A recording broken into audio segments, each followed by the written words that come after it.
Welcome to Around Town, featuring what's happening here in the greater Concord area. I'm your host, Patten, and once again, as we say goodbye to the month of July, and I have to say thank you to all my friends who remembered my birthday and helped me get up to the age of 64. But it was a great birthday, and thank you for all your greetings and cards and calls and all that. But now we're getting ready for the month of August, and for me, I'm getting excited because that means college football teams are getting ready. The colleges are getting ready.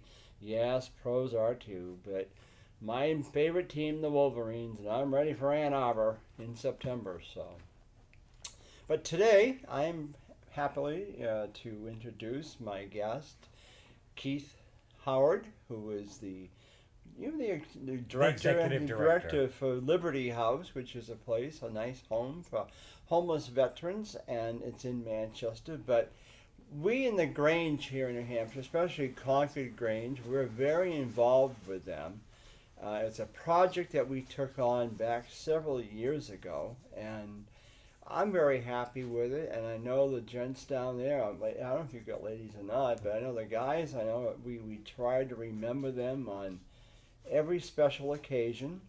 We statewide we do greeting cards, and I mean that from New Year's to Valentine's to St. Patrick's Day to Easter to Halloween to Thanksgiving, Christmas, and we also had one gent that was doing Hanukkah. Yes. So we made sure that he had a Hanukkah card. But anyway, and then of course we take down stockings filled of goodies for Christmas for the guys, and and I have other Granges who've gone over on Easter with things, and so we just love because it's sad to think that these people, these gentlemen, have gone out and given their lives for our country, and to see how some of them are being treated. I mean, to think that a young man or a man, no matter what, and I know there's women too, but the men that go out, do their time for their country, come back here, find that their marriage or whatever is gone, they have no home, their job has been given to somebody else, so they have no work, and they go out and try to find a job. Medically, maybe they don't have the insurance. It's sad. It can be. It can be really very is sad how the veterans are being, and I have to admit, I am not a veteran. I never was in the service. I would have gone in, but I chose it back at that time because Vietnam was on. That I just chose not to. I did try to go over and enlist in the National Guard, but they were not taking any more names, and that's at that time when they had the lottery. So I played the lottery, and my number never came up. It was so high, so I just chose not to. Okay. I mean, Keith, the thing of it is, there are some gentlemen or some people who are made for the service. Myself, I would not have made a good infantry soldier. Okay. If I could be in the office doing, like I was a police dispatcher for 40 years, 30 years. Something like that I could excel at. But I just was not. I never shot a gun. I don't know. I don't really like guns, but that doesn't mean I don't support people who can have them, obviously. Yep. But I'm just one who doesn't own one, doesn't like shooting them. Yeah. Well, I was raised in Durham, and was raised with a certain set of values, and one of those values is that everyone has a responsibility to give back to their country. And whether that be through military service, whether it be through volunteer work, whether it be through community organizing or community work, Yeah. that everyone has a responsibility to give back, that the cost of living in a free country is that we willfully give up some part of our life for the sake of our country. So I chose to go into the Army when I graduated from high school, but for me, the important thing is that people have a life that includes service. Yeah. And that doesn't have to be military service. It can be, it can range from volunteering to read at a local senior citizens home. But that's the way that I was raised, was that we have an obligation to Well, give back for what we've been given. and and that's how my mother taught us kids, because we did not have a lot growing up. We were a poor family. Somehow we lived with my grandparents or my maternal grandparents, and my folks did work jobs. My father sometimes worked 2 jobs, and but my mother said, and of course she got this when she herself was a kid. I can remember this story so much because she told us so many times that one Christmas Eve came, they had nothing under the tree. They did have a tree, but because it was the Depression years, they had nothing. And all of a sudden, somebody came to the door with all kinds of food, gifts. She said they just couldn't believe it. It was the best Christmas they ever had because that somebody remembered them and they just never got over it. And so she said to us, she said, if anybody does something for you, you do something back in return. You give half or something back. Just don't take. Right. And I've always remembered that. And so that's why I've devoted my life to volunteering, to community service. I love it. Yep. If I can make someone's day a little bit happier, then I want to do that. Yeah. Bring a smile to their face.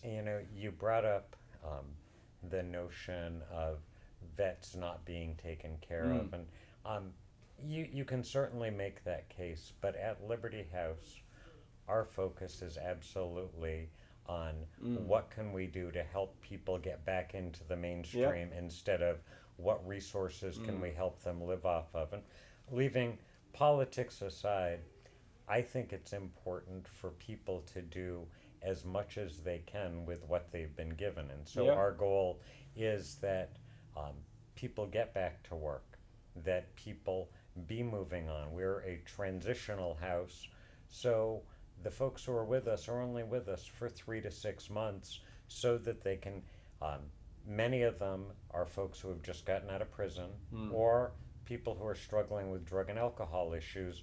They need to be clean, they need to be sober before they come to us, but they may need to focus on early sobriety, on figuring out what path they're going to walk. But then the goal is get out, get back into the game, and become a member of society again. And that's really important to us, is that the message at Liberty House is not, please help these poor downtrodden vets, but instead, please help folks get back into the mainstream. So that all of our message is we want to help transform folks who are down and out into people who are up and coming. Sure. So now, how many? If I remember right, you have what? 12 beds? 10 beds. 10 beds. Yep. Are you expanding at all or no? We've given thought to expanding. But the VA has done, and I know that the VA comes in for, terrible criticism, and oftentimes for good reason outside of New Hampshire. But I have to tell you that the Manchester VA is just a crackerjack organization. Is it? Okay. Absolutely That's good to know. Yeah. 9 years ago, I was living on the street myself. I was homeless. I was living in Nashua on the streets and stealing mouthwash from dollar stores to drink for the alcohol. Oh, gosh. So I was, almost as down as out as a person can be.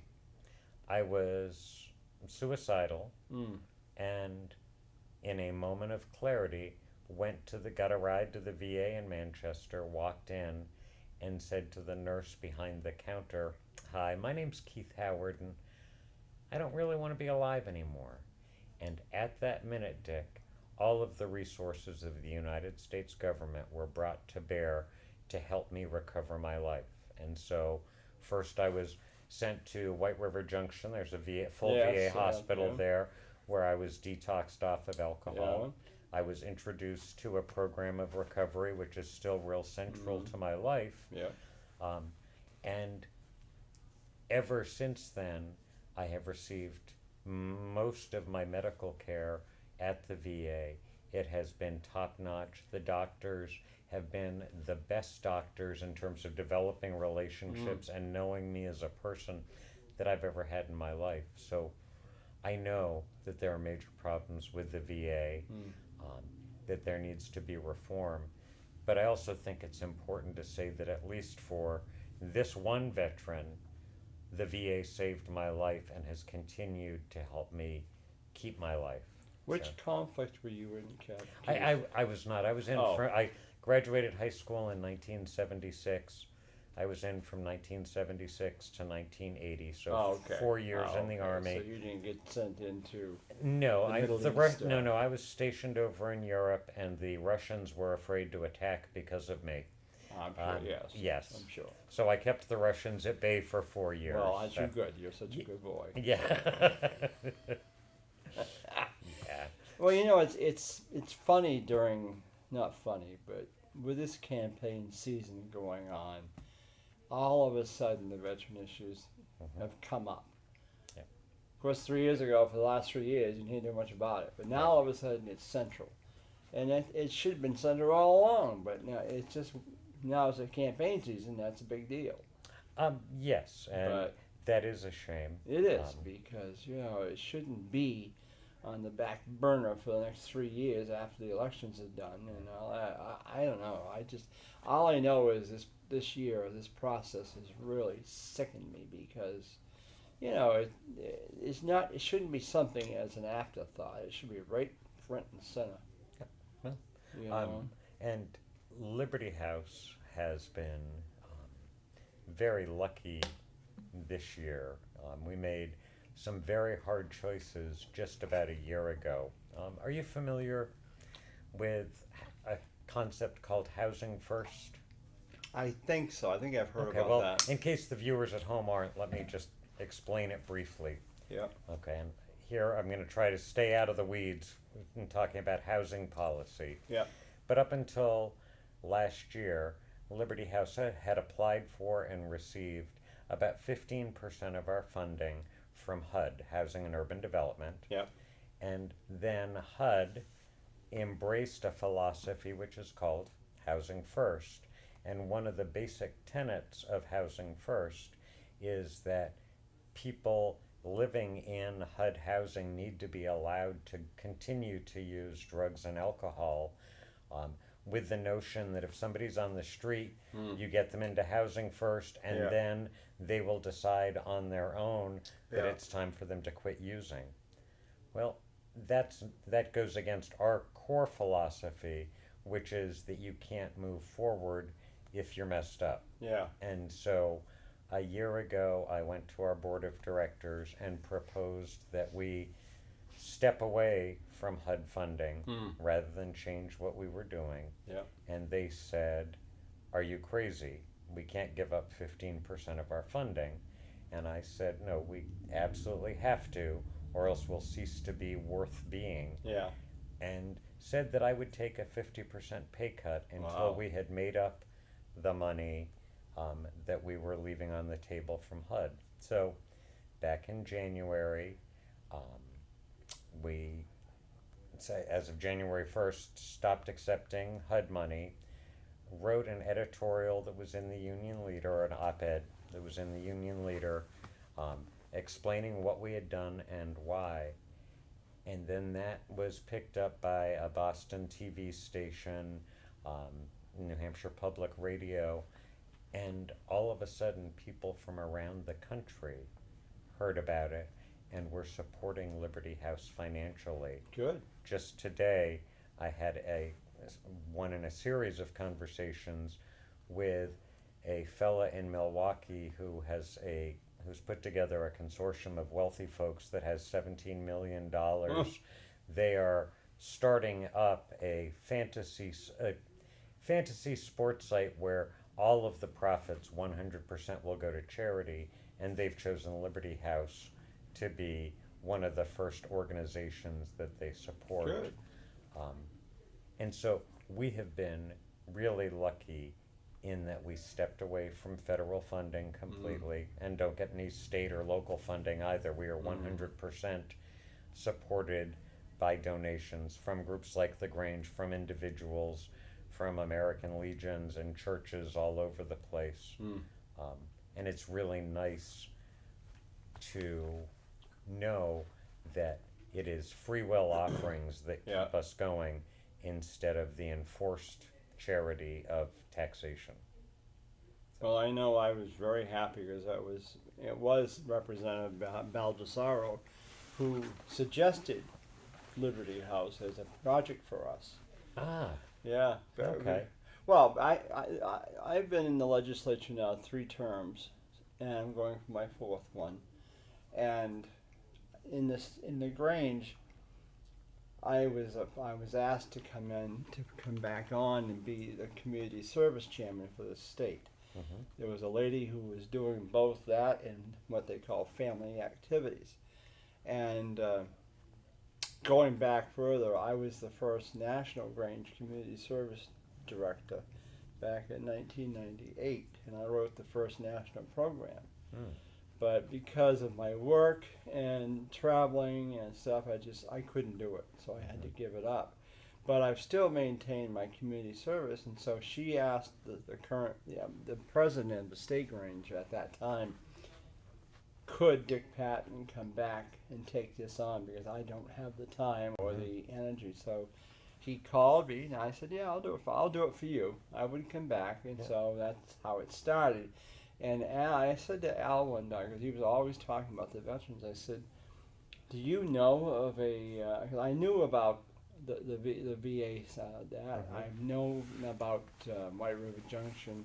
Of course, there was one in Togus, Maine, for years. Yeah, it still is. But I said, is there anything local? And he said, oh yeah, Liberty House in Manchester. He said, that would be a good one. He said, because they could certainly use the help. Yeah. And that's when I contacted somebody down there. I don't think it was you, Keith, No.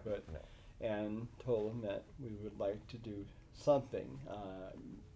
Our resources are not plentiful as it used to be, because the Grange, like many other organizations, are shrinking. Mm-hmm.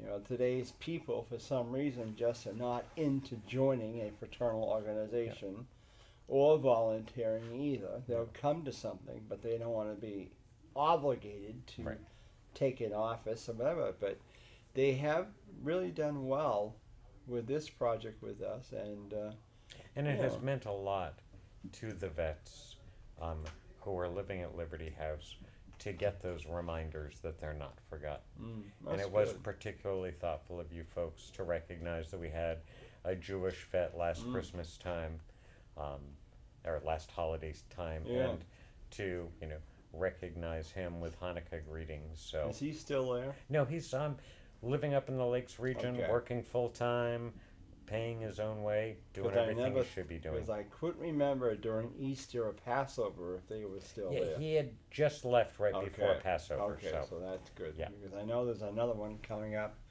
in September with Yes, Rosh Hashanah and Yom Kippur. But, well, that's good, because I always want to make sure we don't forget somebody there. And, I think I'm not sure how long ago it was, 2 or 3 years ago, we had a Muslim vet who was living with us, and if I had let you know that, I'm sure that the Grange would have been sensitive to that. Sure. And, yeah. I'm not really, see, that's a religion I'm not familiar with too much. Yeah.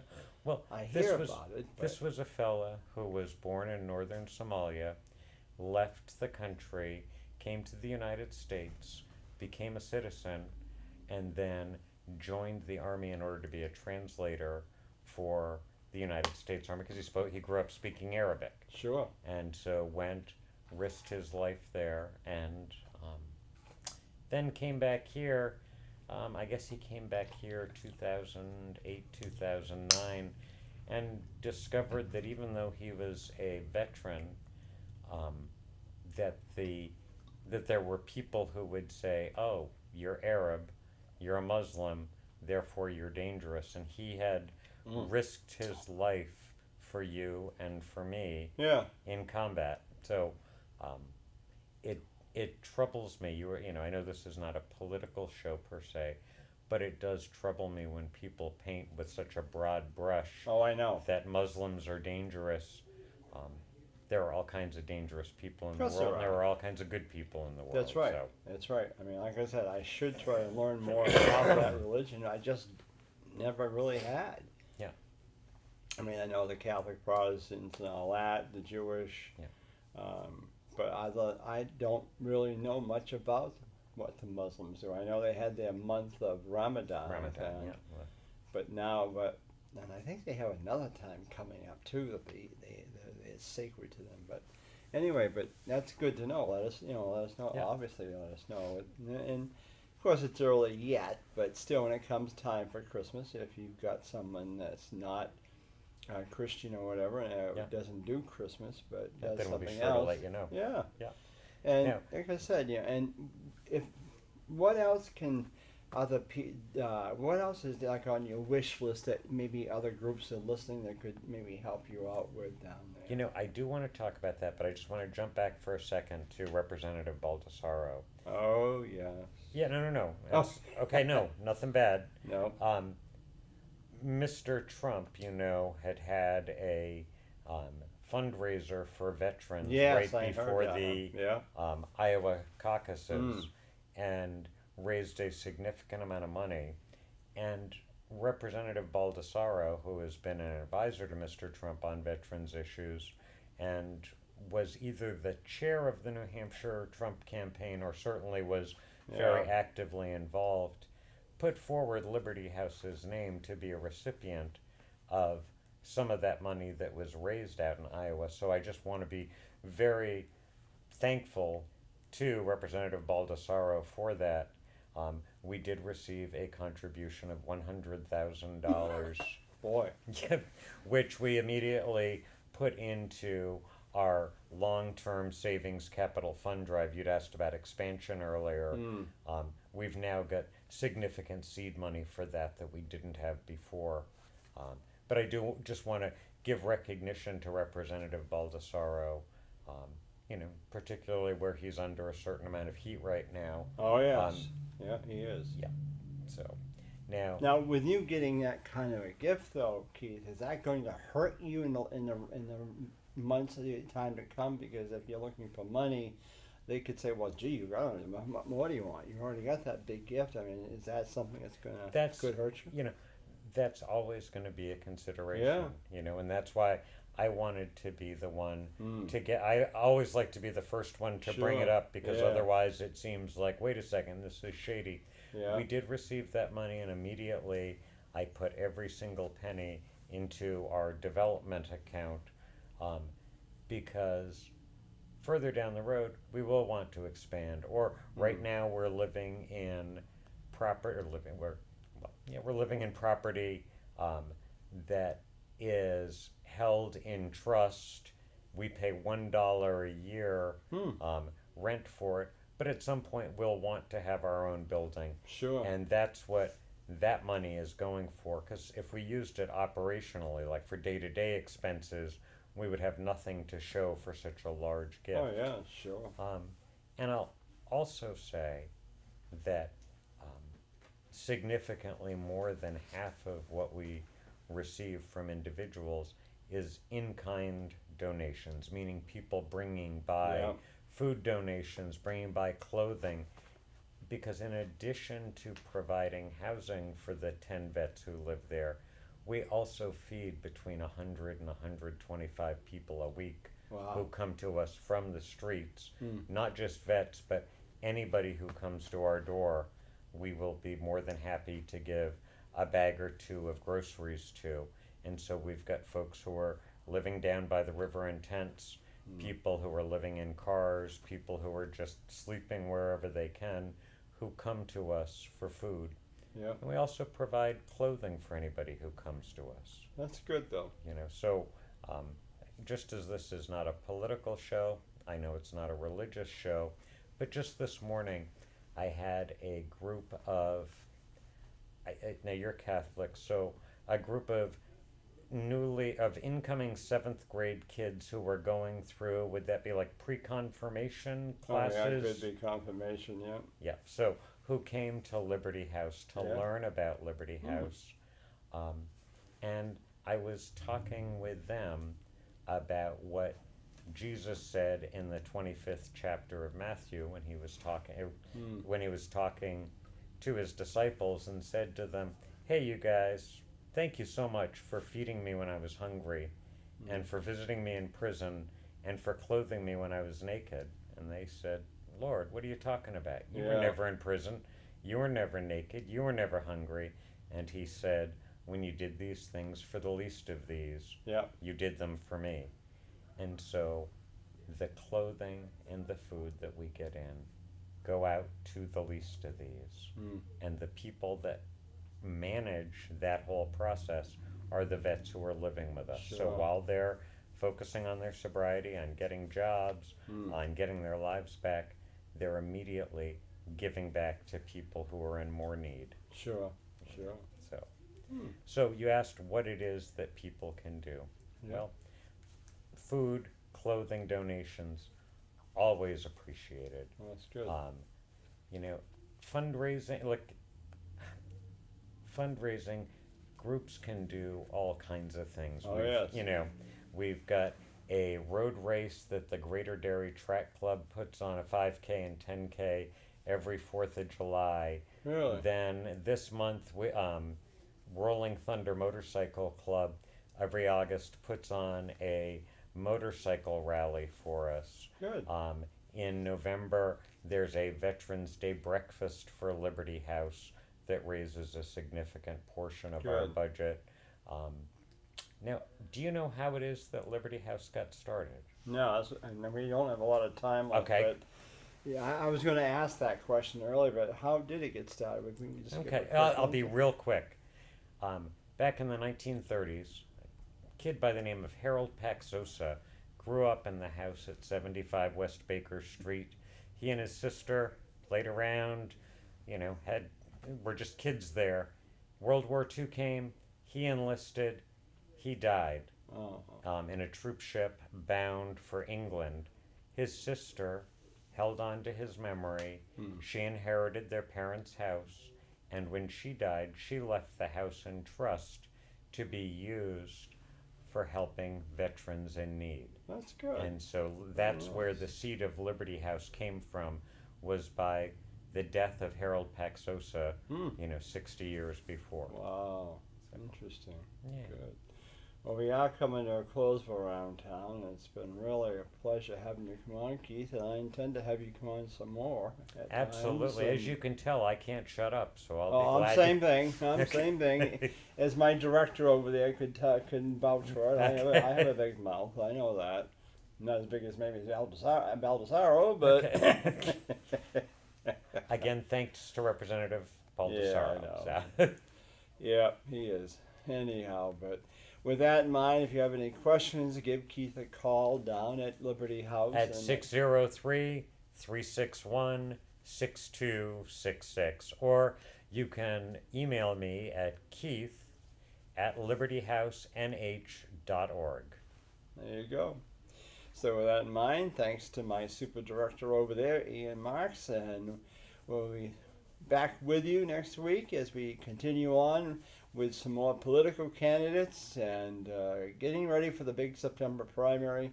I'm your host, Dick Patten, and enjoy the summer weather as it is hot out there, but be careful. So take care. Have a great day.